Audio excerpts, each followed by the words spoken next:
cells, should we be thinking about the efficiency and the performance we're getting today, or is there some updated timeline path that we could see closer to battery day presented efficiency, performance that we can look to in the future?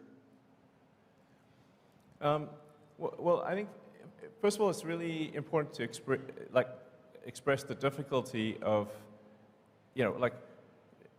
for Tesla to go from nothing to making a battery cell that we aspire to be better than any other battery cell on Earth, even when compared to companies where the only thing they do is make a battery cell, is obviously not a trivial exercise. That said, we do see a path to very high energy density and higher energy density and lower costs than anything else out there. But it's a hard path. It's a very hard path. Normally it would be absurd for companies to attempt such a thing. And no other car company is really attempting to do anything like this in a serious way. So I guess technically BYD, because they started out as a battery company, but yeah, so it's a very difficult thing to do. But I think we are tracking to success in that regard. So.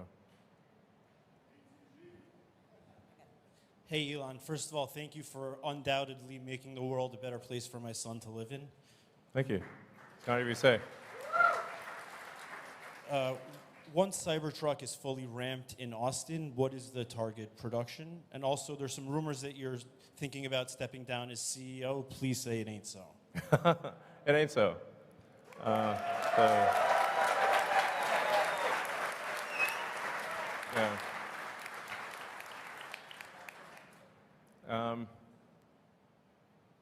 Yeah, so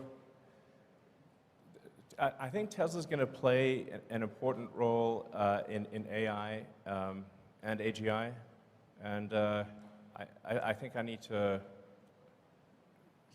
oversee that to make sure it's good. So, because that's a thorny problem if there ever was one. I think generally people do not, or very few people, even in the AI community, do not appreciate just how much capability Tesla has in AI. It's by far the most advanced real-world AI. There's no one even close. Reality has the most degrees of freedom.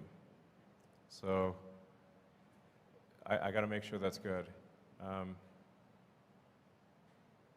So, and you were saying something? Cybertruck fully ramps here in Austin. Target production. So, as I said, we'll start production later this year. We'll start handing over cars later this year. There will be an S-curve of production, so it'll be slow at first, and then ramping up. And I guess we'll see what the demand is like. So, I think we're likely to do probably 250,000 a year, I think, maybe more. Again, very much dependent on what the demand is like, and we don't just need to ramp up production, but we also need to improve the production cost efficiency, which is going to be also a very, very hard thing. So, but I'd say it's 250,000 a year is a reasonable guess.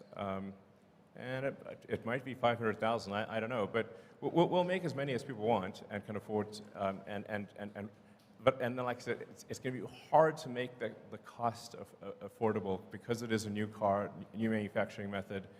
So, in the grand scheme of things, relative to the production rate of all the other cars we make, it will be small, but still very cool. Yeah, thanks. Elon, maybe 3 more questions? Sure. Thank you. Good day, Mr. Musk. Hello, my name is Delia Archer, and this question aims to address Tesla's efforts in developing skilled workforce, attracting diverse talent, and promoting career opportunities within the company. When I look around, I see a lot of young faces, and I think about internships and apprenticeships for students in high school and beyond. My question is, Are there any plans to expand existing partnerships and explore new avenues for collaborations with educational institutions and nonprofit organizations to attract the next generation and vary career pathways? Yeah, actually, with all of our gigafactories, we work with the local schools, actually from the high school level, community college, and university, because it's incredibly important to foster the talent for the factories. As you saw from the employment numbers, we actually need a lot of people. Even though we've got a lot of automation, we still need a lot of people to operate the factories, and it really matters that they have the right training. So we're big believers in reaching out to educational institutions, and because frankly, it's in our interest to do so. Thank you for asking the question. All right. Elon, Josh Fuller. I had originally thought of asking about the fun police and pushing back on the boombox and allowing us to screech at people with goats again. But after seeing Optimus, I was inspired to ask, has anybody asked Optimus's opinion of Mars, and does he have a ticket yet? Well, you know, Optimus is not a deep thinker at this point.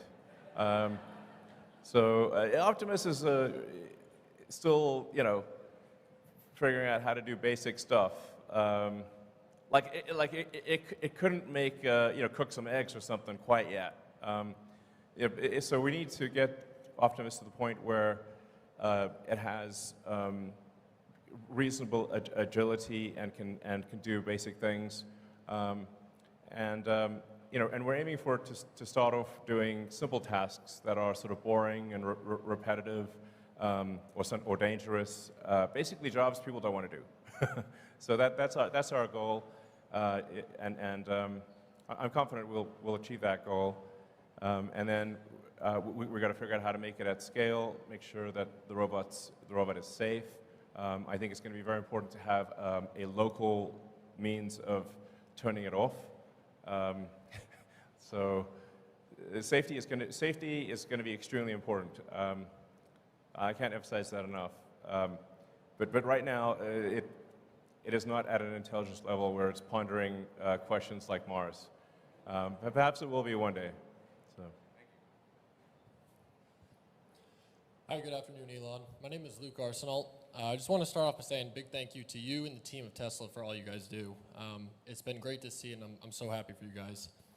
My question is, with the rise in cybersecurity threats to operational technology and Internet of Things, what steps is Tesla taking to protect the company itself and its products from these threats? Also, as a suggestion, because I know you like suggestions, for the navigation, do you think we could do something on the UI that adds in when you're about to take the off-ramp to show a picture of that exit, kind of like other map systems do? And then also... Oh man, this is a lot of questions. One of my friends wanted to get a shaka from you, if that's possible. Okay. Well, we are constantly improving the navigation system, and being robust to hacking is incredibly important. In fact, we conduct a lot of sort of third-party hacking contests to try to get the best hackers in the world to break into our cars. And actually, no one has yet actually broken into a Tesla in a way that would allow you to really control the car in a significant way. But they have gotten to where they can like honk the horn and mess with the infotainment system. And I'd like to thank them for their efforts. So we take information security extremely seriously. For navigation, yeah, there's definitely things we can improve there. But really, down the road, navigation visuals are not going to matter very much because the car is going to take you wherever you want to go. As for pictures, I have to decline, unfortunately, because otherwise, if I say, I actually hate being rude to people. So if I say yes to one person, then it's like selfies for a zillion. You know, it gets kind of crazy. So, but thanks for asking. Maybe we'll take one or two more questions, actually. So, sure. I don't know.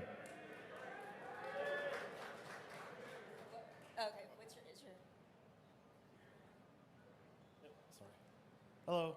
I had a question on the efficiency. I don't know if you've been paying attention to Aptera, and I was curious if you thought that was a space that you could see Tesla getting into, as far as not just an efficient manufacturing process, but also the actual car itself and range, or just buy. I'm not super familiar with them, but we have a lot of we have a lot of products to get done.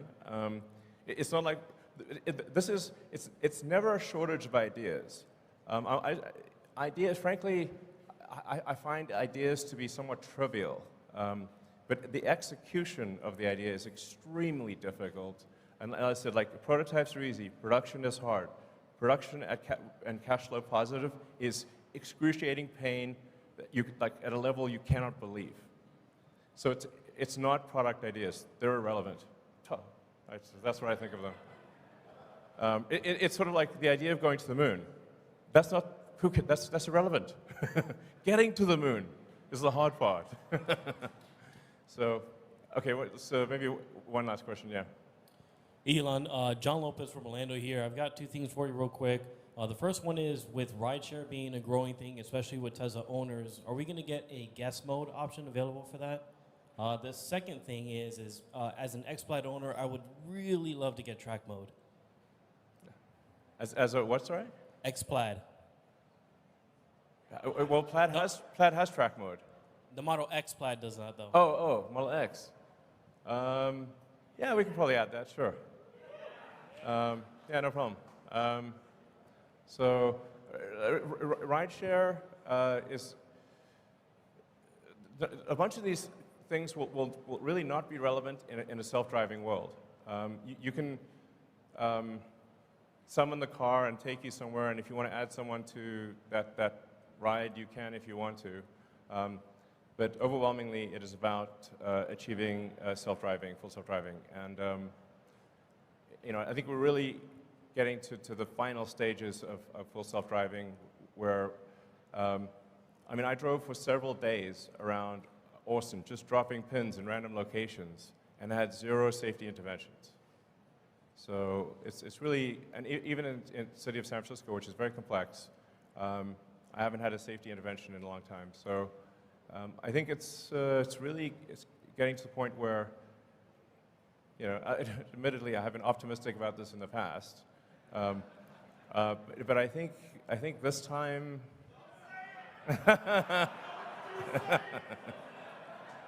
All right, I won't say it. All right, fair enough. All right.